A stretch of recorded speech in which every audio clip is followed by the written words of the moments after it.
All right, today we're going to explore colors and swatches in Adobe Illustrator. A lot of what we learn here today in Illustrator can be used in other softwares as well, except for everything's just tiny little bit different. One of the things that we can use with the swatches and the colors is allowing us to save colors that make it more efficient for us to work.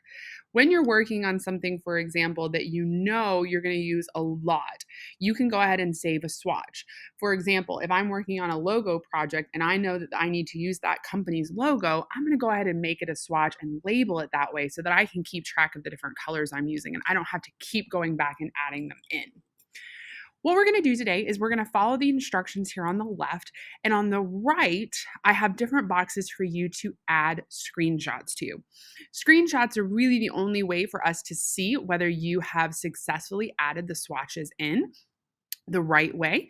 So I'm going to ask you to either use Command Shift 4 on your keyboard if you're on a Mac, which opens up kind of a target option. And when you take a screenshot, you can just drag and drop that into the program and place it where you need to. If you're on a Windows computer, you can do Alt Print Screen and then Control V to paste it into Illustrator, which I think is the simplest way. There's also something called the snipping tool. We're going to go ahead and get started talking about swatches. With this still selected, I'm going to go into my swatches panel and I'm going to make a group of swatches. Now, what this is great for is if you're working on something maybe somebody gave you and you want to use those colors and you don't want to have to eyedrop each and every individual color, just select the whole piece of artwork like I've done here. And then in your swatches panel, I'm going to hit the new color group option. And now it's going to pull up this kind of option for me. And one of the things that I can have checked is either from selected swatches or from the selected artwork. And I'm going to say convert process to global, and I'm going to uncheck swatches for tints because I like to tint myself.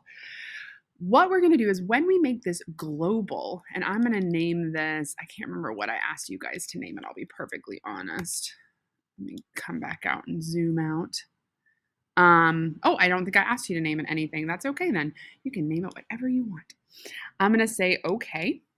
And it's going to make a group of swatches in one folder. But one of the things I hope you'll notice is, I'm going to turn this up so you can see. See the little triangles in the corners? That means these are called global swatches. The other ones don't have them because they're not global. What a global swatch allows me to do is if I come in here and I select this thing, I can see that this is the color associated with it. And every time I change, it's going to highlight the swatch that it's associated with. So if I decided that I wanted this to be more like fall trees, and I don't want green, and I decided to shift my colors to this kind of brown orange color, watch what happens to everything that's associated with that color. Everything changed at one time. I didn't have to go back and individually change everything. So this is going to allow you, if you change your color and you don't want to have to go and change every single thing, you can make it a global swatch and it'll automatically update your swatches as you change them, which I think that's pretty neat. So once you've got that, you're just going to take a screenshot. Again, on a Mac, Command Shift 4. I'm going to take that screenshot and I'm just going to drag it into Illustrator and place it in my boxes. I'm also able to add not only regular color swatches by going to New Color Swatch. So if I have any color chosen, we'll choose this shade of red. I can do New Swatch here. I can do the plus sign to add a new swatch. And I can even name that swatch, Wolfpack Red. We'll just pretend like that's Wolfpack Red. It's not, but it will pretend. And then it'll go in here, and then when I hover over it, it'll tell me the name of that swatch, which is really helpful. In the certification, a lot of the times they're going to give you swatch names, so knowing how to name swatches is important. If I'm in my gradients panel and I make a linear gradient, and I can just choose some fun colors. I'm going to choose a purple. I'm going to do like a really pretty blue color. I'm going to do an orange, no, pink. There we go. That's lovely. And I'm going to adjust these as I want them and change things. Once I have a gradient in my color picker, when I go back to swatches and I add a swatch, it's now going to be a gradient swatch. So do me a favor. I want you to create 3 gradient swatches, and I want you to pick at least 3 colors per gradient. That way you can practice adding gradients and adding gradient swatches. Number 3 asks you to swatch a pattern. So let's talk about that first. A pattern in Illustrator can be anything you make.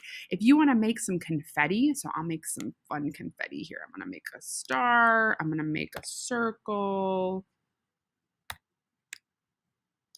I'm going to make a triangle, or a rectangle, excuse me. Now I'm going to make a triangle. And I can just kind of create some of these, and maybe I'm going to set some colors here.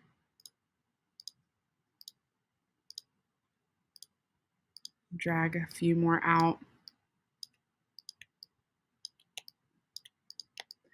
It doesn't have to be anything complicated. It can be kind of really whatever you want it to be, whatever colors you want it to be, whatever kind of setup you want it to be. But the goal of this is that you create a pattern of some kind. Okay, there we go.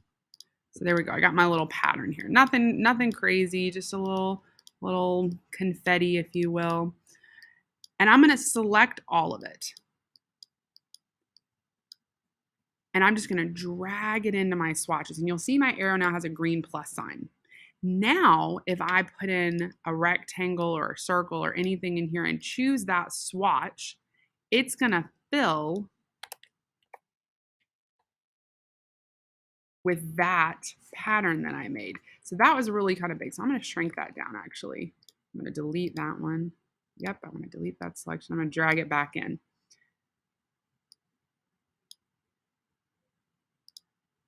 Okay. Oh, you know what I did? There we go. I accidentally changed this to the pattern and I wasn't able to add it as a swatch. There we go. So now I've shrunk it down, and now when I do it, you can see that pattern that I created inside that fill. If I double click on that swatch, I get some pattern options. One, I can name my pattern now, but I can change it to a grid or a row, and you can see it's up here behind me, and it's changing as I'm changing the options, but it's going to allow you to kind of tighten things up. You can also do different offsets, is how tight things are, how loose they are, how far off offset they are. If it's by a grid, that offset does go away, so just know that. But you can adjust these to be kind of whatever it is you want the offset to be. And you can also change the size to tile to art. So it will like adjust to the art if you want to, versus moving the tile with the art. And I'll show you what that means. So I'm going to leave it like that to show you. And then I'm going to hit escape to get out of this. So now if I change, see how it moves it with it versus being able to rearrange if the swatch was the other way around. But this lets you create textures and patterns and all kinds of things that are very helpful when you're drawing more complicated things. Why redraw grass over and over and over if you can draw it once and make it into a pattern? So do me a favor, make a pattern and then fill something with that pattern to show me that you know how to do it. Number 4 is asking you to access the library. So let's talk about the libraries for a second. It exists down here at the bottom of your swatches, and it looks like a few books stacked up. And in here, you have a whole series of different swatch libraries that you can go with. For example, corporate, where you can kind of come over and everything is grouped. And if you hover over it, it'll tell you like different commerce, industrial, corporate, things like that. But you can also arrow through them: soft, warm, saturated color, light colors, desaturated colors, dark colors. Anything that you can think of are pretty much in here. You want some metals? There's some metal swatches for you. You want some gradients? You want gems and jewels? There you go. But once you've gotten a group that you want to use and add in, you can click on any swatch and it'll automatically add to your swatches panel. If it's a group of swatches, like this one, if I click on that, it'll add the whole group to my swatches panel. So do me a favor, go through here and I want you to explore. And I want you to find me the Middle Ages color. Think about where Middle Ages would be. If we're talking about something that's historical, what area would that be in? And just add that to your swatches library for me, and then let me take a screenshot to show me that you could do that, okay? I also want you to show me that you can manipulate the swatch panel itself. So up here you have 2 choices. You have list view and thumbnail view. This defaults to the small thumbnail, but you also have medium thumbnail and large thumbnail. So depending on what it is you prefer, I like a large thumbnail. I think that is easier to see personally, but sometimes I switch to the list if I'm looking for a name. You're going to find this happens quite a bit in the certification where they're going to ask you for a swatch name like CMYK Blue, and you want to be able to see that name. So switching to the list view can be very helpful. Show me that you can switch to the small list view versus the large list view and take a screenshot to demonstrate that for me.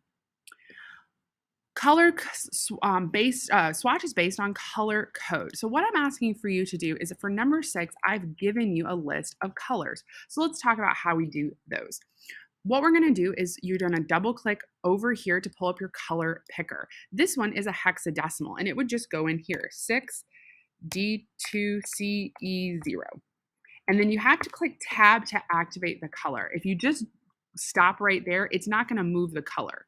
And then you're going to say okay. Now you can add your swatch. You can either just drag and drop this way. You can hit new to add a swatch like this, but make sure you make a new group for me and make sure those swatches go in the new group.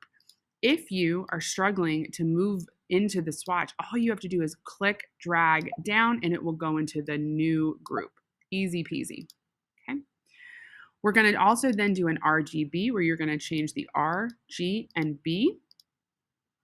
Then you're going to try changing your CMYKs right here to get the color that represents that. The HSB is right here. And then you've got one more RGB. I just want you to practice RGBs. This one says K, and that stands for grayscale. So before you can do anything, you do have to go to your color panel, to your color menu, and you're going to switch over to grayscale for me. And then you're just going to type in that 67 right here, go back to your swatches, and then you can add that swatch. And there's my 67, and I can drag that into my group.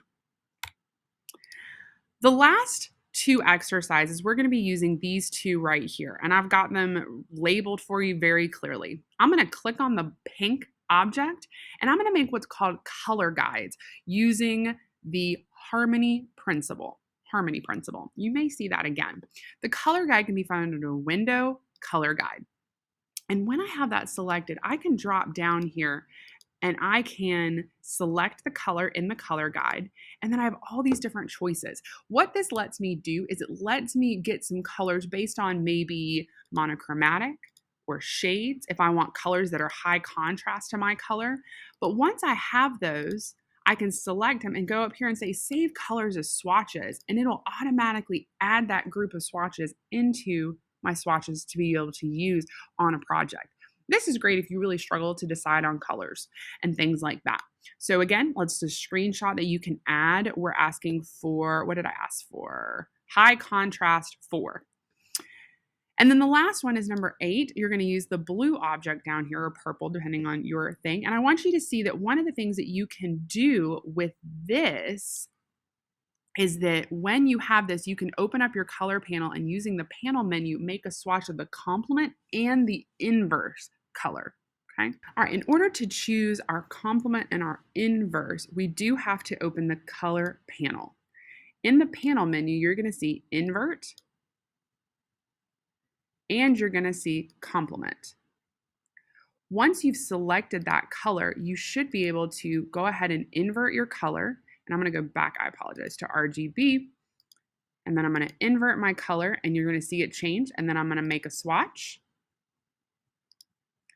Say okay. And then I'm going to switch and go back to RGB. Or I'm going to undo, excuse me. And then I'm going to choose its complement. I'm sorry, it's invert. And you're going to be able to save those 2 as swatches as well. Okay. So add swatch, say okay. And that's why we swatched it originally, by the way, so that we could go back.